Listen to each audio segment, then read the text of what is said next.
মুখ্যমন্ত্রী কবিগুরু রবীন্দ্রনাথ ঠাকুরের গাওয়া গানটাকে পাল্টে দিলেন, বাঙালি চোপ। ওই গানে উঠে দাঁড়াতে হবে, সবাই উঠে দাঁড়াবে। একটু দেরি হচ্ছে, ভাইপো যাবে, পিসির বিচার হবে, এটা নিশ্চিত। আপনি আমাকে একটা কথা বলুন তো, উনি টাকা চাইতে গেছেন? মিথ্যা কথা, উনি টাকা চাইতে যাননি। টাকা চাইতে গেলে ভাইপোকে নিয়ে যেত না। এইচএস পাস কোনো মাল নিয়ে টাকা চাইতে যাওয়া যায় না, হিসেব নিকেশ বোঝাতে হবে, আমলা নিয়ে যাওয়া উচিত ছিল।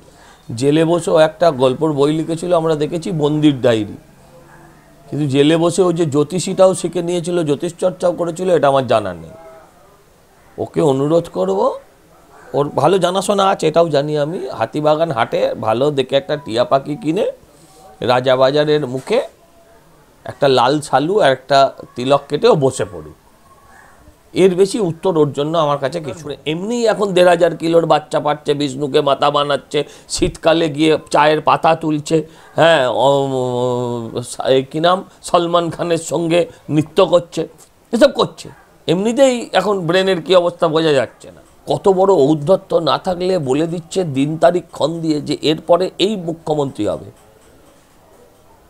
এরপরে এই মুখ্যমন্ত্রী হবে, আর ওই ববি বালু এরা সব নিজেদের চুল ছিঁড়বে। এরপরে অভিষেক বন্দ্যোপাধ্যায়, ভাগ্যিস বলেনি, অভিষেক বন্দ্যোপাধ্যায়ের পরে মমতা বন্দ্যোপাধ্যায়ের নাতনি ওই রুচিরা নারুলার অভিষেকের যে মেয়ে, সেও গিয়ে মুখ্যমন্ত্রী হবে ৩২০০ সালে। বলে দেয়নি এই অনেক। ও তো মমতা ব্যানার্জিকে বলেছিল ডাকাত রানী, এখন বলছে মহারানী।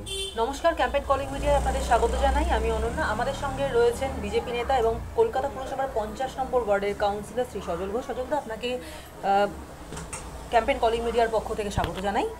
যে বিষয়টা নিয়ে প্রথমেই আপনার কাছে আসবো সেটা হলো লোকসভায় যে স্মোক ক্যানিস্টার নিয়ে একটা হামলা হয়েছিল, সে বিষয়টার সঙ্গে যে বাংলার যোগ রয়েছে সেটা কিন্তু মোটামুটি প্রমাণিত হয়েছে এবং এ নিয়ে বিজেপি নেতৃত্ব সরবও হয়েছেন। কিন্তু তারপরেও আমাদের বাংলার মুখ্যমন্ত্রী তিনি কিন্তু বলছেন যে সরাসরি বাংলার সঙ্গে কোনো যোগ নেই এবং শুধুমাত্র বাংলাকে ডিজোন করার জন্য, বাংলাকে অপদস্থ করার জন্য এই জাতীয় মানে কুৎসা রটানো হচ্ছে বিজেপি নেতৃত্বের পক্ষ থেকে। কি বলবেন এই বিষয়ে? আচ্ছা, এখন কটা বাজে? এখন কটা বাজে আপনাকে জিজ্ঞেস বলুন না। দুপুর 1টা। আমি বলছি এখন রাত্রির 1টা। আপনার কি করার আছে? আপনার কি করার আছে? এখন মুখ্যমন্ত্রী যদি বলে এটা দিন নয়, রাত। মুখ্যমন্ত্রী কবিগুরু রবীন্দ্রনাথ ঠাকুরের গাওয়া গানটাকে পাল্টে দিলেন, বাঙালি চোপ। ওই গানে উঠে দাঁড়াতে হবে, সবাই উঠে দাঁড়াবে। আরে ভাই, তিনিই আইন, তিনিই আইন, তিনিই বিধান, তিনিই নিশান। তিনি বলেছেন তখন এটাই ঠিক। আপনারা সবাই মিলে বলুন ঠিক ঠিক ঠিক। আমার প্রশ্ন একদম অত্যন্ত পরিষ্কার। আমি শুধু জানতে চাই, যে ছবিগুলো দেখা গেছে, একটা লোক এ রাজ্যে থাকতে পারে, কিন্তু কার আশ্রয় আছে, কার প্রশ্রয় আছে, আমি এটাও বিশ্বাস করি। কাল এরম কোনো লোকের সঙ্গে আমারও ছবি বেরোতে পারে, কিন্তু একটা লোক যদি আমার রাজনৈতিক প্ল্যাটফর্মে বারবার বারবার বিভিন্নভাবে দেখা যায়, তাহলে কি তার অস্তিত্বকে আমি অস্বীকার করতে পারি? উনি বলতে পারেন যে আমি একে চিনি না, এরকম বহু লোক আছে, চলে আসে মঞ্চ, হতেই পারে।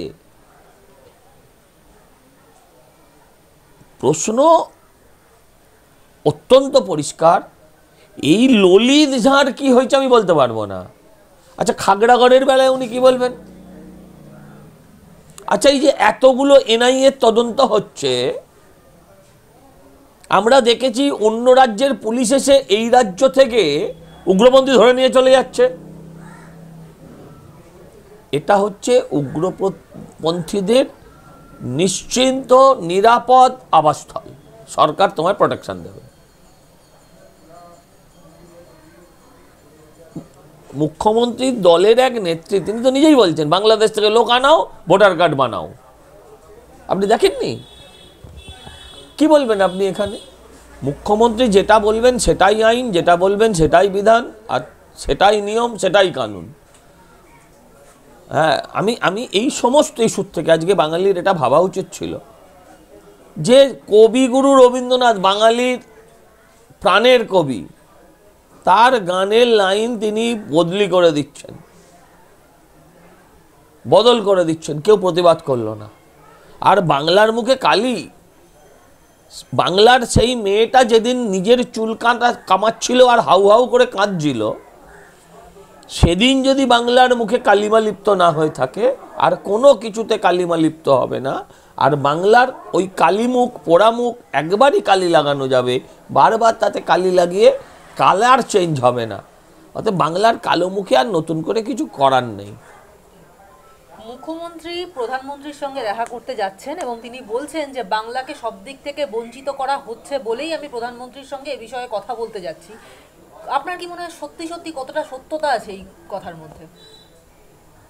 দেখুন, প্রথম কথা হচ্ছে, একজন প্রধানমন্ত্রীর কাছে একজন মুখ্যমন্ত্রী যাবে, যুক্তরাষ্ট্রীয় সিস্টেমে এটাই দস্তুর, এটাই নিয়ম। কিন্তু এক্ষেত্রে এই ধরনের আলোচনা হয় কেন? আমরা তো সব স্টেটে আছি তা নয়, বহু স্টেটে নন বিজেপি গভর্নমেন্ট আছে, তারা তো যায় প্রধানমন্ত্রীর সঙ্গে সাক্ষাতে।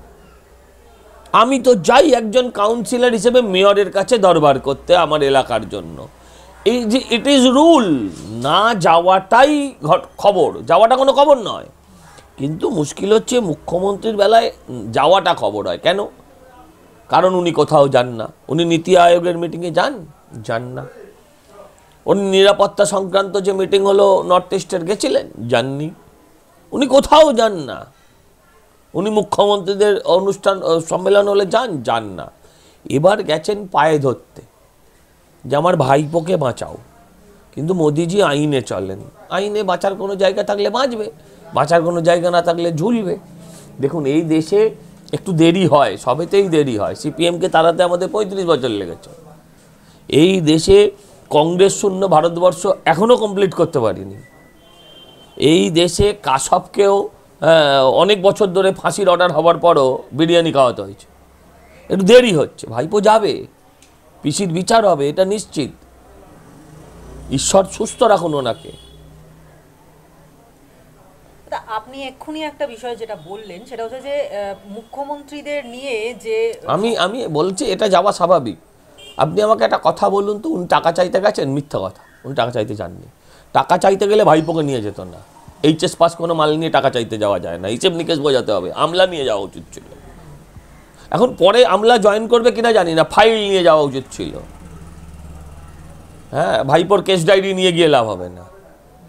হ্যাঁ, উনি কোনো টাকা চাইতে যাচ্ছেন না, এটা মিথ্যা কথা। এটা ওদের দলের মধ্যে প্রথম একটা লড়াই আছে। একটা লড়াই হচ্ছে, কালকে বলেছে দেখবেন, যে এই কদিন আগে ভাইপো এসছিল, হ্যাঁ, এই এমপিরা এসছিল, এমএলএরা এসছিল, পঞ্চায়েতের লোকেরা এসছিল, মানে হচ্ছে এসে তুই ক্যাচকলা করেছিস, এবার আমি দেখ কী করছি। এটা একটা অ্যাটিটিউড, দলের মধ্যে লড়াই। থেকে শান্তিপূর্ণ পুলিশ জেলার পুরস্কার মানে পেল হচ্ছে ডায়মন্ড হারবার। এবং তিনি মানে অভিষেক বন্দ্যোপাধ্যায় তিনি তার সমাজ মাধ্যমের যে পেজ, সেখানে তিনি লিখলেন যে প্রত্যেক একক ব্যক্তির জন্য প্রশংসা করা হচ্ছে যারা এই কাজটা সম্ভব করেছেন।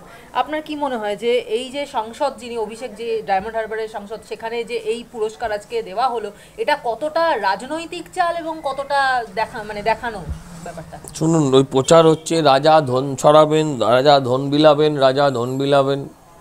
তো রাজা কোথায় ধন বিলাবেন? অন্দরমহলে। আর কুড়োবেন কে সেই ধন? রানীমা। এই তো তাই। পিসির পুলিশ ভাইপোকে পুরস্কার দিয়েছে। একবার ওই অঞ্চলে গিয়ে দেখুন না, ওখানকার মানুষ কেমন আছে, আইন শৃঙ্খলা কেমন, ওখানকার পরিস্থিতি কেমন, ওখানে মানুষ আছে কেমন। এখানে সবই ডায়মন্ড হারবার মডেল। হ্যাঁ, ডায়মন্ড হারবারে গত 10 বছরে কতগুলো খুন হয়েছে বলে দীক্ষালে, আর কিছু বলতে হবে? রাজনৈতিক অরাজনৈতিক মিলে, তোলাবাজি গুন্ডামি মিলে ডায়মন্ড হারবারে কতগুলো খুন হয়েছে বলুন, আর কিচ্ছু বলতে হবে না। ভাইপোর এরিয়ায়, ক্যানিংয়ে, ওই সমস্ত বিস্তীর্ণ অঞ্চলে কত মানুষ রাজনৈতিক অরাজনৈতিক বিভিন্ন কারণে মানে সমাজ বিরোধীদের হাতে কত মানুষ খুন হয়েছে বলে দিই। এখন সরকার নিয়ে যা খুশি তাই করছে, কি করবেন আপনি? এই যে প্রাচীন নবীন বিতর্ক একটা তৃণমূলের অন্দরে চলছে, তার মধ্যেই তৃণমূলের মুখপাত্র কুণাল ঘোষ একটা নতুন বিতর্কের জন্ম দিয়েছেন। সেটা হচ্ছে যে 2036 সালে নাকি মুখ্যমন্ত্রীর পদে আসীন হবেন অভিষেক বন্দ্যোপাধ্যায়। জেলে বসে থাকা, প্রথমত ওর কথার আমি উত্তর দিতে খুব একটা পছন্দ করি না। সুস্থ মানুষ একটা রাজনৈতিক কথা বললে উত্তর দেওয়া যায়, এই সমস্ত আটভাটের লোক কথা বললে তার কোনো উত্তর হয় না। জেলে বসেও একটা গল্পর বই লিখেছিল, আমরা দেখেছি, বন্দির ডায়েরি। কিন্তু জেলে বসে ও যে জ্যোতিষীটাও শিখে নিয়েছিল, জ্যোতিষ চর্চাও করেছিল, এটা আমার জানা নেই। ওকে অনুরোধ করব, ওর ভালো জানাশোনা আছে এটাও জানি আমি, হাতিবাগান হাটে ভালো দেখে একটা টিয়া পাখি কিনে রাজাবাজারের মুখে একটা লাল শালু আর একটা তিলক কেটেও বসে পড়ুক। এর বেশি উত্তর ওর জন্য আমার কাছে কিছু নেই। আচ্ছা, 36 অবধি যদি 2036 না 3036 কবেকার বলেছে? 3036 বলতে পারে, কি যায় আসে। আচ্ছা, 2036 অভিষেক ব্যানার্জির বয়স কত হবে আমি জানতে চাই। ও এই কদিন আগে এই কুণাল ঘোষ চিৎকার করছিল, আমি দেখেছি। আজকাল আবার ময়দানে ছাড়া বাইট দেয় না। ও ময়দানে দাঁড়িয়ে দাঁড়িয়ে বাইট দিয়ে বলছিল, আপনি মনে করে দেখুন, উনি বলছিলেন যে বয়স হলে মানুষের দক্ষতা কমে যায়, কর্মক্ষমতা কমে যায়, ব্রেনটাকে তো রেস্ট দিতে হবে। আগে প্রথম কিছুদিন ও ব্রেনটা রেস্টটা দিক, হ্যাঁ, তারপরে ও লোকের ব্রেন নিয়ে রেস্টের কথা বলবে। আমি একটা ছোট্ট প্রশ্ন করছি আপনার কাছে, মমতা ব্যানার্জির 10 থেকে 10-12 বছর বাদে গিয়ে ওনার বয়স কত গিয়ে দাঁড়াবে? কত গিয়ে দাঁড়াবে? তখন ওনার এমনিই এখন 1500 কিলোর বাচ্চা পাচ্ছে, বিষ্ণুকে মাথা বানাচ্ছে, শীতকালে গিয়ে চায়ের পাতা তুলছে, হ্যাঁ, কী নাম, সলমান খানের সঙ্গে নৃত্য করছে, এসব করছে। এমনিতেই এখন ব্রেনের কী অবস্থা বোঝা যাচ্ছে না, একটা ভালো করে স্ক্যান ট্যান করে দেখতে হবে। তারপরে আপনি আমাকে বলুন, ওই বয়সে গেলে আরও 10-12 বছর বাদে গেলে কি দশা হবে ব্রেনের? আর তখন অভিষেক বন্দ্যোপাধ্যায়, সে তো বৃদ্ধ ঔরঙ্গজেব হয়ে যাবে।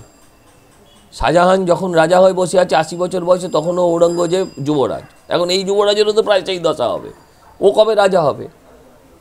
আর দ্বিতীয় শেষ কথাটা এটা বলি ওর সম্বন্ধে, এরা পশ্চিমবঙ্গটাকে নিজের বাপের জায়গির ভেবে নিয়েছে। এরা পশ্চিমবঙ্গটাকে ভেবেছে আমার বাপের সম্পত্তি। কত বড় ঔদ্ধত্য না থাকলে বলে দিচ্ছে দিন তারিখ ক্ষণ দিয়ে যে এরপরে এই মুখ্যমন্ত্রী হবে, এরপরে এই মুখ্যমন্ত্রী হবে, আর ওই ববি বালু এরা সব নিজেদের চুল ছিঁড়বে। এরপরে অভিষেক বন্দ্যোপাধ্যায়, ভাগ্যিস বলেনি, অভিষেক বন্দ্যোপাধ্যায়ের পরে মমতা বন্দ্যোপাধ্যায়ের নাতনি ওই রুচিরা নারুলা আর অভিষেকের যে মেয়ে, সেও গিয়ে মুখ্যমন্ত্রী হবে 3200 সালে, বলে দেয়নি? এই অনেক